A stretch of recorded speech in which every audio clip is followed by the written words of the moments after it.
Shalom, shalom, peuple de Dieu, de partout où vous êtes, nous vous saluons dans le nom puissant et merveilleux de notre unique Seigneur et Sauveur Jésus-Christ qui nous a rachetés par son sang, au travers duquel il a répandu afin que nous soyons sauvés. La Bible dit, c'est par ces meurtrissures que nous sommes guéris. Oui, nous sommes là encore une fois, nous voulons parler de sa part. Un thème intéressant qui concerne tous les chrétiens, moi et toi, afin que nous puissions savoir ce qui se passe dans le monde spirituel et qui peut faire à ce que bon nombre de chrétiens puissent rater l'enlèvement. Premièrement, nous remettons ce moment entre les mains du Seigneur afin que nous serons guidés du début jusqu'à la fin de ce partage sous la direction de l'Esprit de Dieu, l'Esprit Saint, l'Esprit du Christ. Oui, la Bible dit dans le livre de Luc 22, sur les 31e verset, la Bible dit « Simon, Simon Pierre, Satan vous a réclamé pour vous cribler comme les froment, mais j'ai prié pour toi afin que ta foi ne défaille point. Et toi, quand tu seras converti, affermis tes frères. Amen. » Simon Pierre qui vivait avec le Seigneur, pas en esprit, mais physiquement, il marchait avec le Seigneur, il mangeait avec le Seigneur, en un mot, il vivait avec le Seigneur. Mais le diable trouve l'audace de venir réclamer Simon Pierre.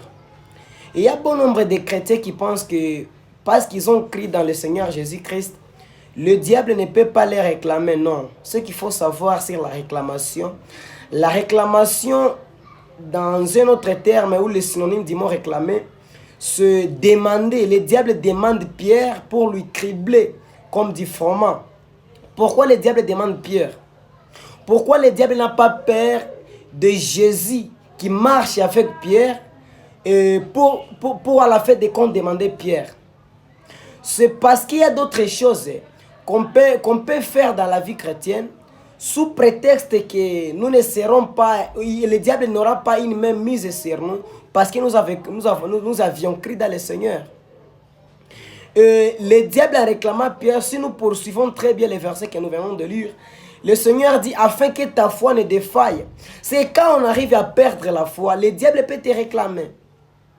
Il y a un passage biblique qui dit que si quelqu'un ne prend pas soin des membres de sa famille, il a déjà régné la foi. Alors que c'est ici où le diable peut commencer à réclamer la personne quand la personne a perdu la foi. Ce qui fait à ce que la personne puisse perdre la foi, c'est quand la personne commence à faire des choses qui sont loin de la volonté de Dieu. C'est quand la personne commence à pratiquer les choses que la Bible interdit de faire aux chrétiens. Là maintenant, le diable viendra te réclamer. Et quand il te réclame, avant la réclamation, il y a d'abord les accusations. Il t'accuse de ce que tu as fait. Ce qui a intérêt où le diable te cherche, il y a intérêt où le diable cherche les chrétiens. Il sème des pièges afin qu'à la fin des comptes, quand un chrétien tombe dans ces pièges, il part directement pour nous accuser devant Dieu. La Bible dit dans le livre de Apocalypse 12:10 que le diable est l'accusateur de nos frères. Il est l'accusateur de nos frères, tous les frères chrétiens. Quand on fait des choses qui sont loin de la volonté de Dieu, là le diable va nous réclamer. Et il aura une main mise sur nous. Il va faire tout ce qu'il veut sur notre vie. Raison pour laquelle vous allez voir, il y a des chrétiens qui ont des malheurs qui ne proviennent pas de Dieu, mais des malheurs qui proviennent de la volonté du diable. Le diable peut t'infliger, peut t'imposer la maladie, il peut t'imposer la pauvreté, il peut t'imposer la sécheresse spirituelle. Tu n'auras pas de contact avec, tu n'auras pas plutôt de l'intimité avec l'Esprit de Dieu quand le diable commence à te cribler. Comme il a voulu cribler Pierre. Si ce n'était pas le Seigneur, le diable allait finir Pierre. Le diable allait tuer même Pierre. Mais Jésus dit, j'ai prié pour toi afin que ta foi ne défaille. Pourquoi est-ce que le Seigneur a dit ça? Parce que Pierre, dans les jours à venir, Jésus préparait l'œuvre de la croix. Et puis, quand le Seigneur préparait cela, l'apôtre Pierre ne savait pas qu'il allait régner le Seigneur. Alors qu'il régnait le Seigneur, dans un autre terme, c'est régner la foi. Parce que la foi se trouve dans le Seigneur. C'est lui le consommateur de notre foi. Mais Pierre a régné le Seigneur, raison pour laquelle le diable allait cribler Pierre. Mais le Seigneur a prié afin que la foi de Pierre ne défaille. Et à la fin des comptes, quand Pierre a régné le Seigneur, il est parti demander pardon. Il est parti se repentir. Combien de fois on a déjà régné le Seigneur dans nos actes? Combien de fois on est en train de pratiquer des choses qui ne glorifient pas le Seigneur? Tout ça, c'est régner le Seigneur. Tout ça, c'est refuser l'autorité du Seigneur dans notre vie. Mais aujourd'hui, je t'appelle à faire quoi? À raisonner un peu des choses que tu as fait qui ne glorifient pas le Seigneur.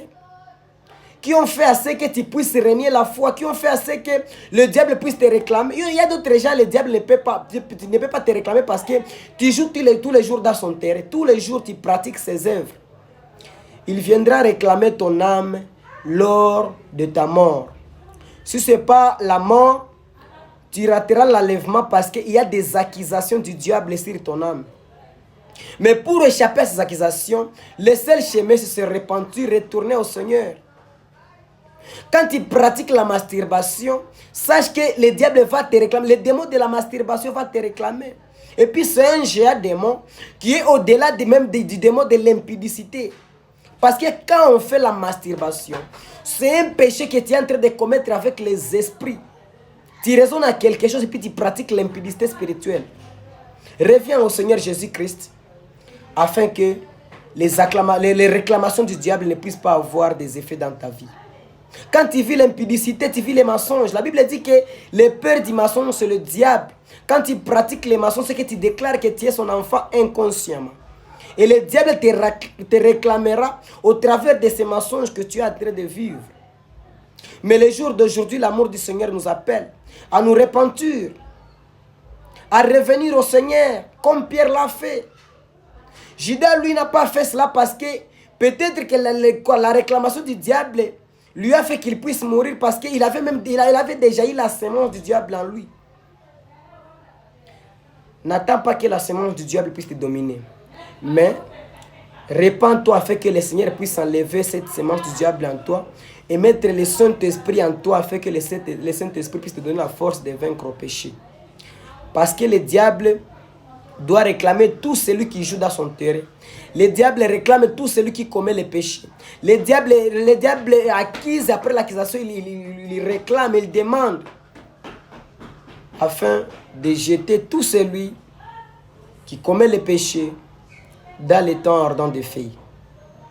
Le Seigneur Jésus-Christ n'était pas venu pour te condamner. Il était venu avec amour pour te sauver. Et aujourd'hui, son amour nous appelle à la repentance afin que nous puissions vivre la volonté de Dieu et avoir le salut de nos âmes parce que le Seigneur est à la porte. Il revient très très bientôt pour prendre l'église qui est sans tache, qui est prête, l'église qui est sans ride. Que le Seigneur Jésus-Christ nous bénisse. Amen.